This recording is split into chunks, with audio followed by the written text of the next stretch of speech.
If I see one more kid do a freaking a stupid headlock choke, I'm going to lose my mind.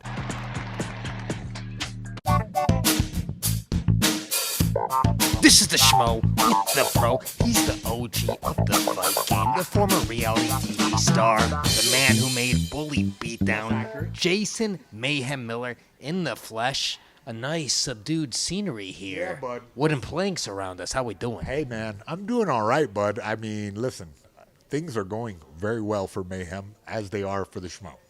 Things are ascending. Yeah. It's very strange to feel that way after a long time of being in the gutter. I'm crawling my way up out of it, and I feel like a brand new man.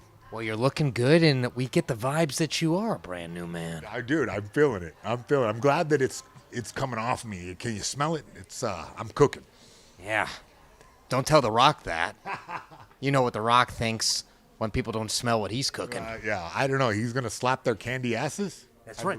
Well, now he's Mark Kerr, the smashing machine. Is bizarre. Can we talk about that, okay? Like, I feel like, it hasn't been that long from Mark Kerr's era, but then I, pay attention. I'm like, oh, it's been 20 years since that. And so to see, I'm so glad that big Hollywood celebrity has jumped on and to tell the story, one of the great stories in mixed martial arts about the early days of, Japanese mixed martial arts back when Japan was the center of martial arts for the entire world. Because I think once more people understand the history of this sport, that it will be better off as a society and will respect martial artists more. But you like The Rock as Mark Kerr, yeah? He's the right guy to play the part? I mean, yeah. Look, I think so only because, dude, he's our biggest celebrity. He's racially ambiguous. You know what I mean? He's a true American hero because he's this guy who went through the back door of Hollywood, he went from pro wrestling and taught himself how to act. And, he's like American Arnold Schwarzenegger, if you will, and then became the biggest action star in the world. So I don't think, and on top of that, the Mark Kerr story is not a comedy. Okay, it's not a action movie. It's probably a dramatic role. And for The Rock to go from popcorn fare to maybe an Oscar kind of movie, I mean, it has to be. I don't know, with the director that they have, and here in Hollywood, you kind of get this vibe of oh, this is a serious movie. And so for The Rock to change up from his normal, playing touch butt with Kevin Hart to do a serious movie that's a big deal. That's a real big deal. Let's go from one movie star in The Rock to another in Conor McGregor.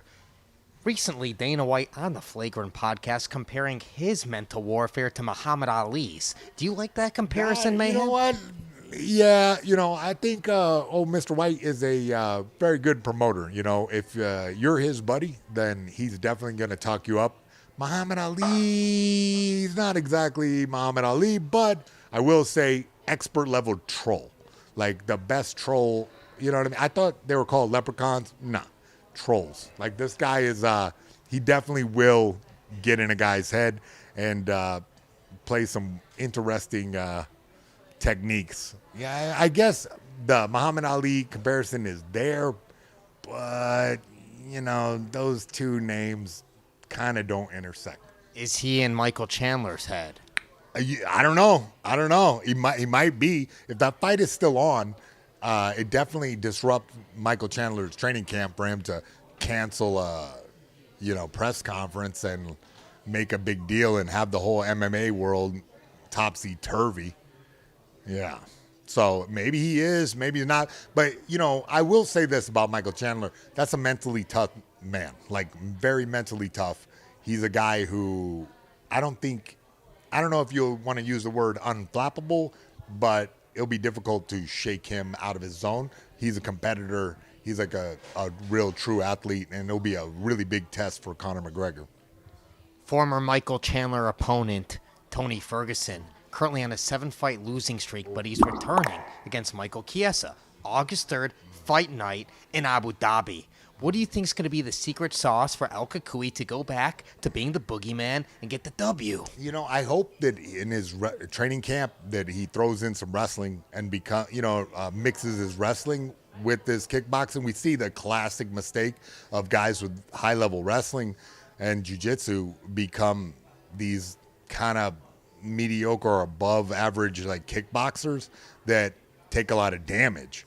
And so if I'm in his corner, if I'm in his camp, I'll be throwing some wrestling in there, make this guy work a little bit harder, wear him out before you begin striking. Like why just have a standing kickboxing match when you've taken a lot of damage throughout your career and you can kind of safely make a grappling match for the first round or two, and then we'll get into the striking once this guy's arms and legs are tired.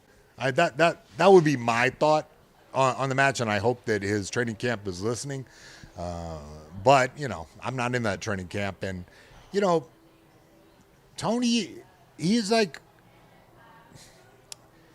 overall, like, really, like, top-level competitor that has had kind of a tough run of it. That 7-fight losing streak is just like, it's hard to break out of that, you know, and I really hope that he gets it together because, you know, he's kind of been a fan favorite because he goes out on his shield if he does go out. So I just hope that he puts it together for this camp and has made the necessary adjustments to give us a great fight. Who do you reckon's most deserving to be fighting Max Holloway for that BMF title next? Damn, BMF. See, BMF, to me, that's like the fun fights, and I guess like everybody knows that. Who the hell is in there? Who? Come on, throw some names. You want some names? Throw some names, and I'll tell 55 or 45. Let's start there. No, yeah, that's the weird thing. And what? So is Max going to come down to 45? Isn't he? What about Topuria? Like, that's right. Is he next in line to be fighting Ilia Topuria for the 145-pound title and the BMF on the line for that as well? I don't see why not. I don't see why not. To me, that's the first name that jumps into my head. And if Max can comfortably get the weight down and get in there, why not be the BMF title holder and the 45 title holder? Like, why not? Like that, the fans would love that. And it would be great pictures for him to have that BMF belt over his shoulder and the title belt over his shoulder. Put yourself in your cousin Sean Strickland's shoes. Do you wait it out to get the title shot next, in chance that they do give the winner of Robert Whittaker and Khamzat Chimaev the next crack at the title that everybody assumes that Dricus du Plessis is going to be defending against Israel Adesanya, UFC 305 down under Perth, Australia? Okay, yes. Look, I don't think that Sean is scared to throw his hat in the ring at any time. So of course not. He's your cousin. Exactly. So I feel like he should do that immediately and keep getting in front of there. Keep getting in front of there. So keep taking a fight. Yeah. What? So he should take a fight. Hell yeah. I mean, you're saying should he keep active? Yeah. I don't know if it benefits him to sit out. It might, you know. See, if I was him, I would watch how that Chimaev fight, you know, how that washes out, you know, and then jump in there, you know.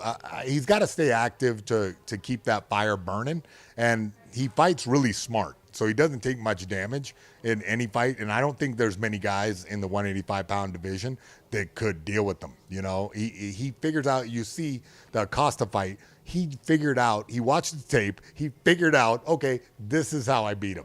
And then he gave us the ostrich kicks, and it's like, what the hell? Yeah, he didn't do that before, and then suddenly he's doing that. You know, he can figure out anybody, so let him figure it out. Yeah. You're teaching the kids. What's your favorite choke to teach the young ones these days? Look, I have to unteach all the kids from doing guillotines. Everybody jumps into a guillotine. They think it's the best thing ever. And then every once in a while, I'll have these meathead little kids, like a 10-year-old with man strength out of nowhere who just headlocks everybody into another dimension, and I have to unteach. Most of my job when you know, the pro fighters, there's a parallel.